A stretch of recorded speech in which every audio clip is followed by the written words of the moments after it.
सातवां अध्याय। कंस की दिग्विजय, संबर, व्योमासुर, बानासुर, वत्सासुर, कालियवन तथा देवताओं की पराजय। श्री नारद जी कहते हैं, राजन, तदंतर कंस पहले के जीते हुए प्रलंब आदि अन्य दैत्यों के साथ संबरासुर के नगर में गया। वहां उसने अपना युद्ध विषयक अभिप्राय कह सुनाया। संबरासुर ने अत्यंत पराक्रमी होने पर भी कंस के साथ युद्ध नहीं किया। कंस ने उन सभी अत्यंत बलशाली असुरों का साथ मैत्री स्थापित कर लिया त्रिकूट पर्वत के शिखर पर व्योम नामक एक बलवान असुर सो रहा था। कंस ने वहां पहुंचकर उसके ऊपर लात चलाई। उसके प्रहार से व्योमासुर की निद्रा टूट गई और उसने उठकर सुदृढ़ बंधे हुए जोरदार मुक्कों से कंस पर आघात किया। उस समय उसके नेत्र क्रोध से लाल हो रहे थे। कंस और व्योमासुर में भयंकर युद्ध छिड़ गया। वे दोनों एक दूसरे को मुक्कों और लातों से मारने लगे। कंस के मुक्कों की मार से व्योमासुर अपनी शक्ति और उत्साह खो बैठा। उसको चक्कर आने लगा। यह देखकर कंस ने उसको अपना सेवक बना लिया। उसी समय मैं नारद वहां पहुंचा। कंस ने मुझे प्रणाम किया और पूछा, हे देव, मेरी युद्ध विषयक आकांक्षा अभी पूरी नहीं हुई है। मुझे शीघ्र बताइए, अब मैं कहाँ किसके पास जाऊं? तब मैंने उससे कहा, तुम महाबली दैत्य बानासुर के पास जाओ। मुझे तो युद्ध देखने का चाव रहता ही है। मेरी इस प्रकार की प्रेरणा से प्रेरित हो बाहुबल के मद से उन्मत्त रहने वाला कंस शोणितपुर कंस की युद्ध विषयक प्रतिज्ञा को सुनकर महाबली बानासुर अत्यंत कुपित हो उठा। उसने मेघ के समान गंभीर गर्जना करके पृथ्वी पर बड़े जोर से लात मारी। उसका वह पैर घुटने तक धरती में धंस गया और पाताल के निकट तक जा पहुंचा। ऐसा करके बाण ने कहा, पहले मेरे इस पैर को उठाओ। उसकी यह बात सुनकर मदोन्मत्त कंस ने दोनों हाथों से उसके पैर को उखाड़कर ऊपर कर लिया। उसका पराक्रम बड़ा प्रचंड था। जैसे हाथी गरे हुए कठोर दंड या खंभे को अनायास ही उखाड़ लेता है, उसी प्रकार कंस ने बानासुर के पैर को खींचकर ऊपर कर दिया।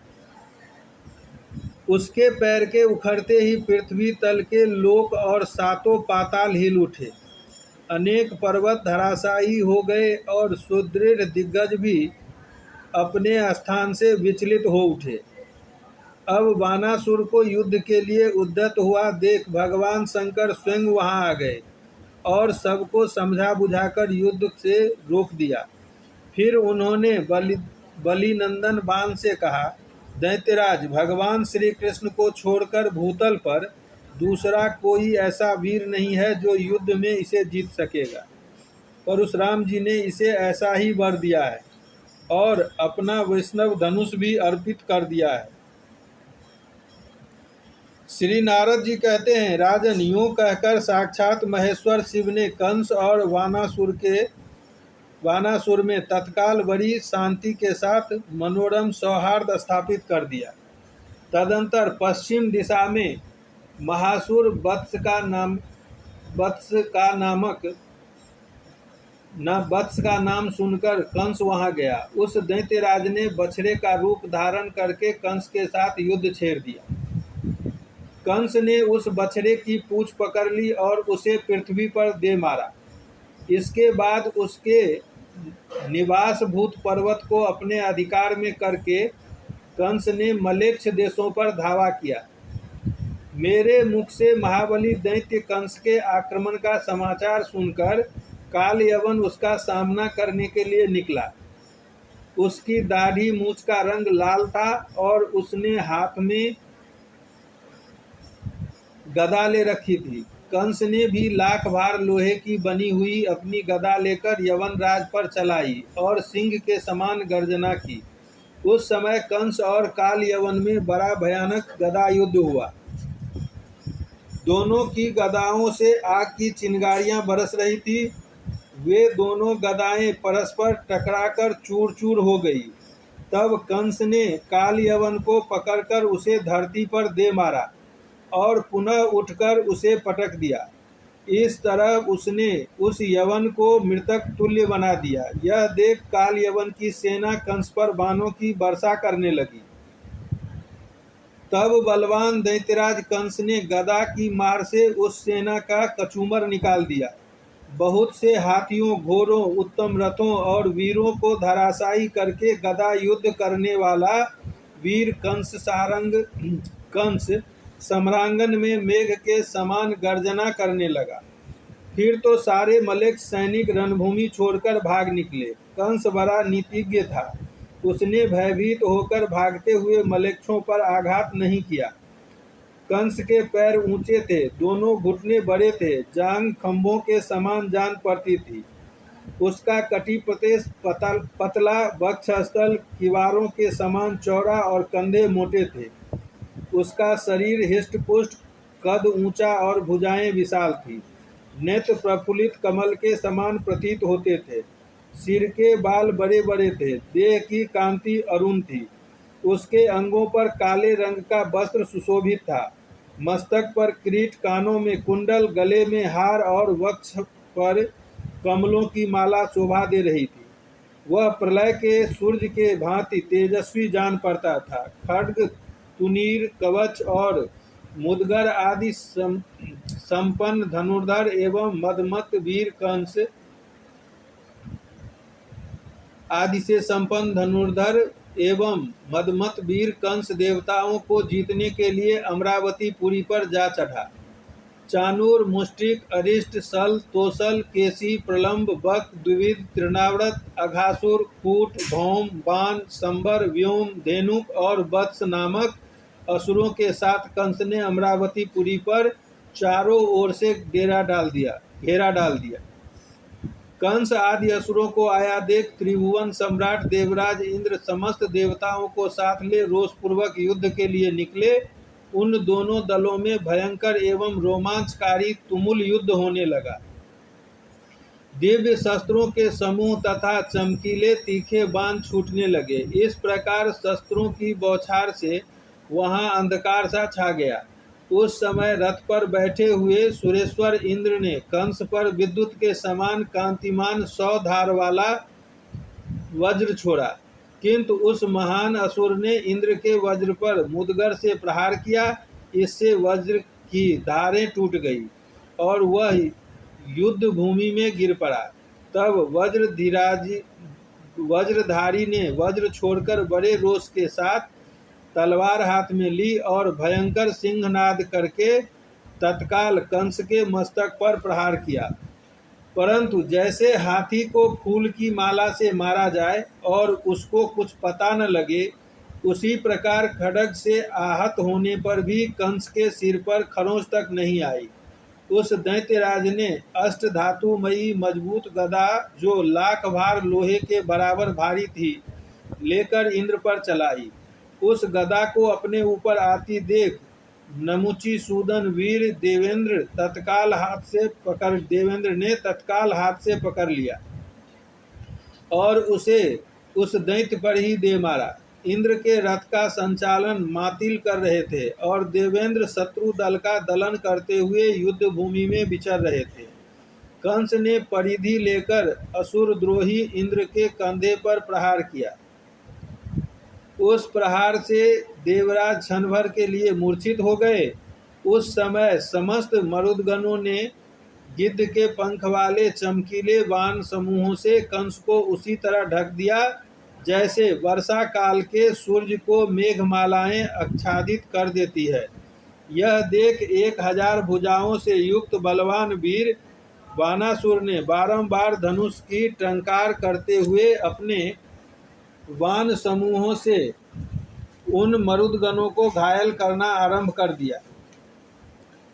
बाणासुर भी वसु, रुद्र, आदित्य तथा अन्यान्य देवता एवं ऋषि चारों ओर से टूट पड़े। बानासुर पर भी वसु, रुद्र, आदित्य तथा अन्य देवता एवं ऋषि चारों ओर से टूट पड़े और नाना प्रकार के शस्त्रों द्वारा उस पर प्रहार करने लगे। इतने में ही प्रलंब आदि असुरों के साथ गर्जना करता हुआ भौमासुर आ पहुंचा। उसके उस भयानक सिंहनाद से देवता लोग मूर्छित होकर भूमि पर गिर पड़े। उस समय देवराज इंद्र शीघ्र ही उठ गए और लाल आंखें किए ऐरावत हाथी पर आरूढ़ हो उस मदमत गजराज को कंस की ओर उसे कुचल डालने के लिए प्रेरित करने लगे। अंकुश की मार से कुपित हुआ वह गजराज शत्रुओं को अपने पैरों से मार मार कर युद्ध भूमि में गिराने लगा। उसके गले में घंटे बंधे हुए थे। वह किंकिनी जाल तथा रत्नमय कंबल से मंडित था। गोरोचन, सिंदूर, कस्तूरी से उसके मुखमंडल पर पत्र रचना की गई थी। कंस ने निकट आने पर उस महान गजराज के ऊपर सुदृढ़ मुक्के का प्रहार किया। साथ ही उसने सम्रांगन में देवराज इंद्र पर भी दूसरे मुक्के का प्रहार किया। उसके मुक्के की मार खाकर इंद्र ऐरावत से दूर जा गिरे। ऐरावत भी धरती पर घुटने टेककर व्याकुल हो गया। फिर तुरंत ही उठकर गजराज ने दैत्यराज कंस पर दांतों से आघात किया और उसे सूर पर उठाकर कई योजन दूर फेंक दिया। कंस का शरीर वज्र के समान सुदृढ़ था। वह उतनी दूर से गिरने पर भी घायल नहीं हुआ। उसके मन में किंचित व्याकुलता हुई, किंतु रोष से ओठ फड़फड़ाता अत्यंत जोश में भरकर वह पुनः युद्ध भूमि में जा पहुंचा। कंस ने नागराज ऐरावत को पकड़कर सम्रांगन में धराशायी कर दिया और उसकी सूंड मरोड़कर उसके दांतों को चूर चूर कर दिया। अब तो ऐसा ऐरावत हाथी उस सम्रांगन से तत्काल भाग चला।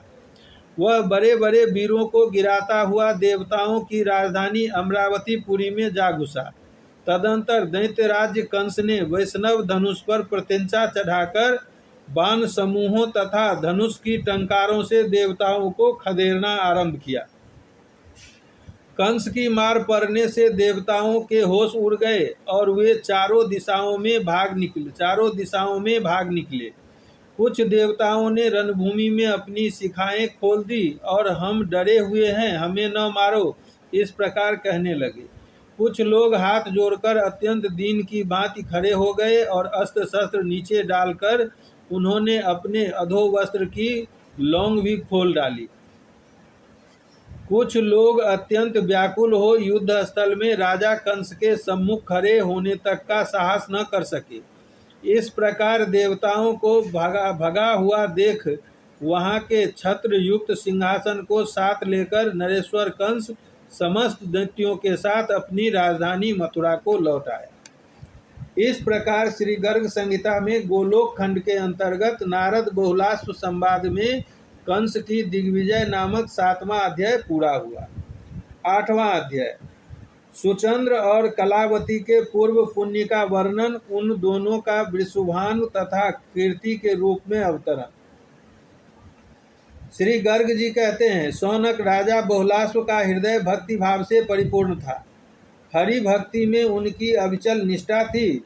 उन्होंने इस प्रसंग को सुनकर ज्ञानियों में श्रेष्ठ एवं महाविलक्षण स्वभाव वाले देवर्षि नारद जी को प्रणाम किया और पुनः पूछा। राजा बहुलाश्व ने कहा, भगवान, आपने अपने आनंदप्रद नित्य वृद्धिशील निर्मल यश से मेरे कुल को पृथ्वी पर अत्यंत विशद उज्ज्वल बना दिया है, क्योंकि श्री कृष्ण भक्तों के क्षण भर के संग से साधारण जन भी सत्पुरुष महात्मा बन जाता है। इस विषय में अधिक बोलने कहने से क्या लाभ है। देवर्षि, श्री राधा के साथ भूतल पर अवतीर्ण हुए साक्षात परिपूर्णतम भगवान ने ब्रज में कौन सी लीलाएं की, यह मुझे कृपा पूर्वक बताइए। देवर्षि ऋषीश्वर, इस कथामृत द्वारा आप त्रिताप दुख से मेरी रक्षा कीजिए। श्री नारद जी कहते हैं, राजन, वह कुल धन्य है जिसे परात्पर श्री कृष्ण भक्त राजा निमि ने समस्त सद्गुणों से परिपूर्ण बना दिया है, और जिसमें तुम जैसा योग युक्त एवं भव बंधन से मुक्त पुरुष ने जन्म लिया है। तुम्हारे इस कुल के लिए कुछ भी विचित्र नहीं है। अब तुम उन परम पुरुष भगवान श्री कृष्ण की परम मंगलमयी पवित्र लीला का श्रवण करो। वे भगवान केवल कंस का संहार करने के लिए ही नहीं, अपितु भूतल के संत जनों की रक्षा के लिए अवतीर्ण हुए थे। उन्होंने अपनी तेजोमयी पराशक्ति श्री राधा का वृषभानु की पत्नी कीर्ति रानी के गर्भ में प्रवेश कराया। वे श्री राधा कालिंदजा कुलवर्ती निकुंज प्रदेश के एक सुंदर मंदिर में अवतीर्ण हुई। उस समय भाद्रपद का महीना था, शुक्ल पक्ष अष्टमी तिथि एवं सोम का दिन था। मध्याह्न का समय था और आकाश में बादल छाए हुए थे। देवगण नंदन वन के भव्य प्रसून लेकर भवन पर बरसा रहे थे। उस समय श्री राधिका जी ने अवतार धारण करने के लिए नदियों का जल राधिका जी के अवतार धारण करने से नदियों का जल स्वच्छ हो गया। संपूर्ण दिशाएं प्रसन्न निर्मल हो उठी। कमलों की सुगंध से व्याप्त शीतल वायु मंद गति से प्रवाहित हो रही थी। शरद पूर्णिमा के सत चंद्रमाओं से भी अधिक अभिराम कन्याओं को देखकर गोपी कीर्तिदा आनंद में निमग्न हो गई। उन्होंने मंगल कृत्य कराकर पुत्री के कल्याण की कामना से आनंददायिनी 2 लाख उत्तम गौएं ब्राह्मण को दान दी, जिनका दर्शन बड़े बड़े देवताओं के लिए भी दुर्लभ है। तत्वज्ञ मनुष्य सैकड़ों जन्मों तक तप करने पर भी जिनकी झांकी नहीं पाते, वे ही श्री राधिका जी जब वृषभान के यहाँ साकार रूप से प्रकट हुई और गोप ललनाएं जब उनका लालन पालन करने लगी, तब सर्वसाधारण लोग उनका दर्शन करने के लगे। स्वर्ण जटित एवं सुंदर रत्नों से खचित, चंदन निर्मित तथा रत्न किरण मंडित पालने में सखी जनों द्वारा नित्य झुलाई जाती हुई श्री राधा प्रतिदिन शुक्ल पक्ष के चंद्रमा की कला की भांति बढ़ने लगी। श्री राधा क्या है?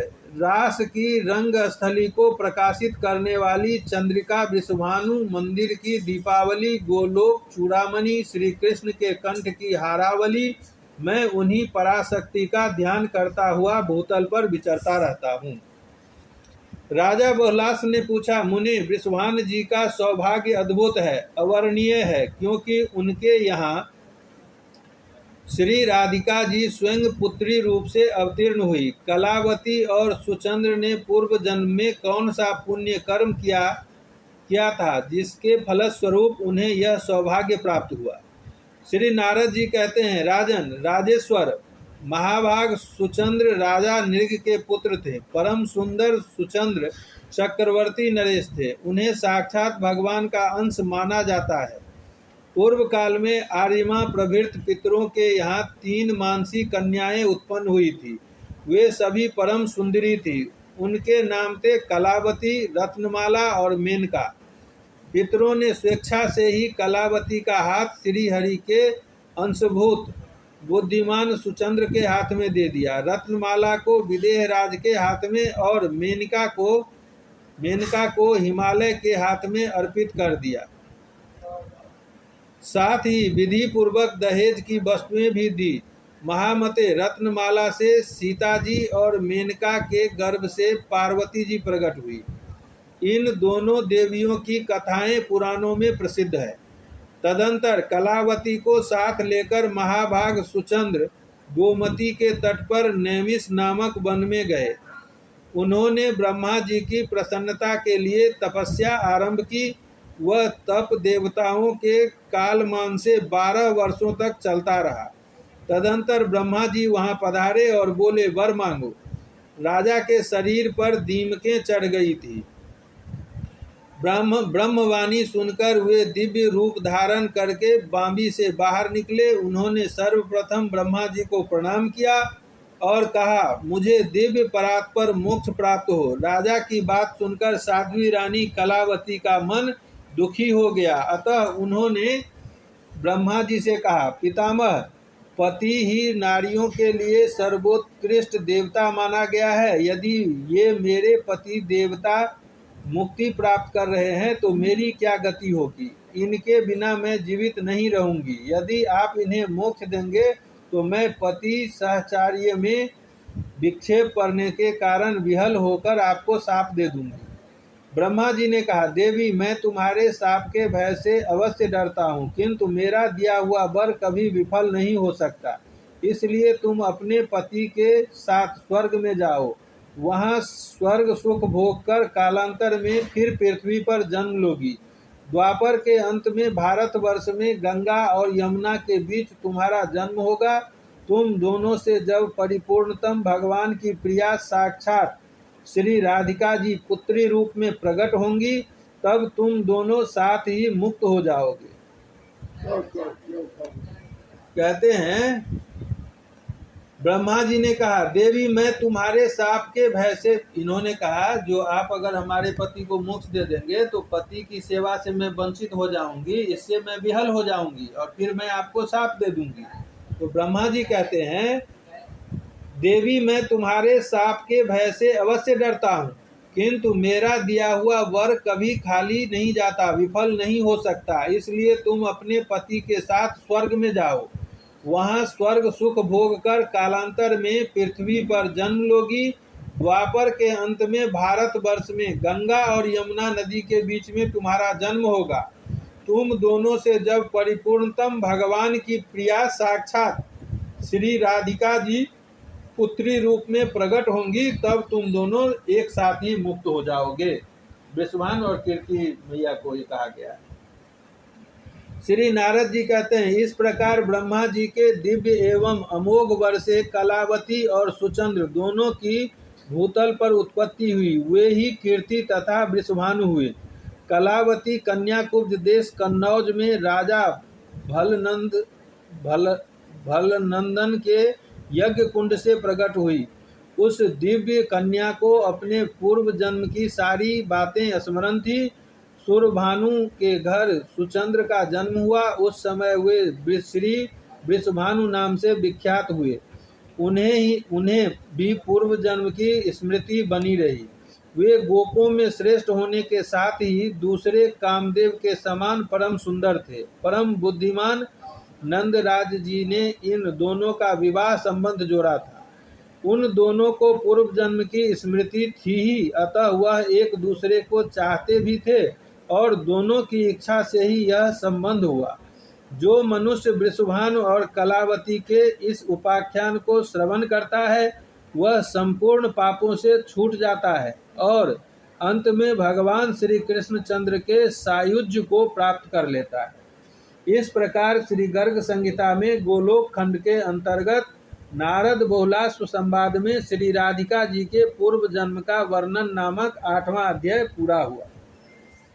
9वां अध्याय, गर्ग जी की आज्ञा से देवक का वसुदेव जी के साथ देवकी का विवाह करना। विदाई के समय आकाशवाणी सुनकर कंस का देवकी को मारने के लिए उद्यत होना और वसुदेव जी की शर्त पर उसे जीवित छोड़ना। श्री नारद जी कहते हैं, राजन, एक समय की बात है। श्रेष्ठ मथुरापुरी के परम सुंदर राजभवन में गर्ग जी पधारे। वे ज्योतिष शास्त्र के बड़े प्रामाणिक विद्वान थे। संपूर्ण श्रेष्ठ यादवों ने सूरसेन की इच्छा से उन्हें अपने पुरोहित के पद पर प्रतिष्ठित किया था। मथुरा के उस राजभवन में सोने के किवाड़ लगे थे। उन किवाड़ों में हीरे भी जड़े गए थे। राजद्वार पर बड़े बड़े गजराज घूमते रहते थे। उनके मस्तक पर झुंड के झुंड भौरे आते और उन हाथियों के बड़े बड़े कानों से आहत होकर गुंजारव करते हुए उड़ जाते थे। इस प्रकार वह राजद्वार उन भ्रमरों के नाद से कोलाहल पूर्ण हो रहा था। गजराजों के गंडस्थल से निर्झर की भांति झरते हुए मद की धारा से वह स्थान समावृत था। अनेक मंडप समूह उस राज मंदिर की शोभा बढ़ाते थे। बड़े बड़े उद्भट वीर कवच, धनुष, ढाल और तलवार धारण किए राजभवन की सुरक्षा में तत्पर थे। रथ, हाथी, घोड़े और पैदल इस चतुरंगिनी सेना तथा मांडलिकों की मंडली द्वारा भी वह राज मंदिर सुरक्षित था। मुनिवर गर्ग ने उस राजभवन में प्रवेश करके इंद्र के सदृश उत्तम और ऊंचे सिंहासन पर विराजमान राजा उग्रसेन को देखा।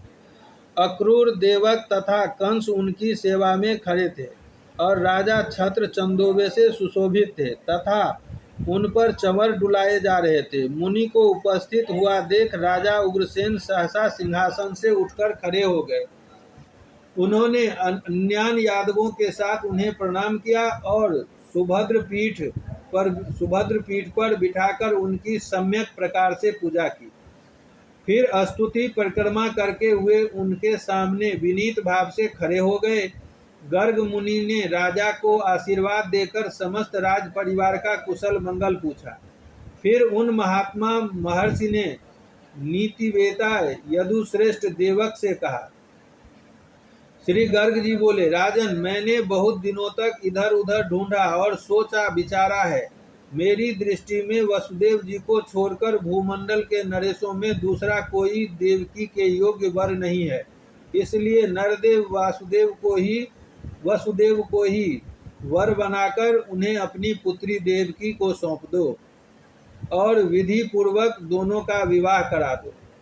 श्री नारद जी कहते हैं, मिथिलेश्वर, गर्ग जी के उक्त आदेश को ही शिरोधार्य करके समस्त धर्मधारियों में श्रेष्ठ श्री देवक ने सगाई के निश्चय के लिए पान का बीरा भेज दिया और गर्ग जी की इच्छा से मंगलाचरण का संपादन करके विवाह में वसुदेव वर को अपनी पुत्री अर्पित कर दी। विवाह हो जाने पर विदाई के समय वसुदेव जी घोड़ों से विवाह करा दिया। वसुदेव जी के साथ गर्गाचार्य जी विवाह कराए हैं देवकी मैया का। तो अत्यंत सुंदर स्वर्णमय रथ पर एवं रत्नमय आभूषणों की शोभा से संपन्न वर वधू देवक राज कन्या देवकी के साथ आरूढ़ हुए। वसुदेव के प्रति कंस का बहुत स्नेह और कृपा भाव था। वह अपनी बहन का अत्यंत प्रिय करने के लिए चतुरंगिनी सेना के साथ आकर गमनोद्धत घोड़ों की बागडोर अपने हाथों में ले स्वयं रथ हाँकने लगा।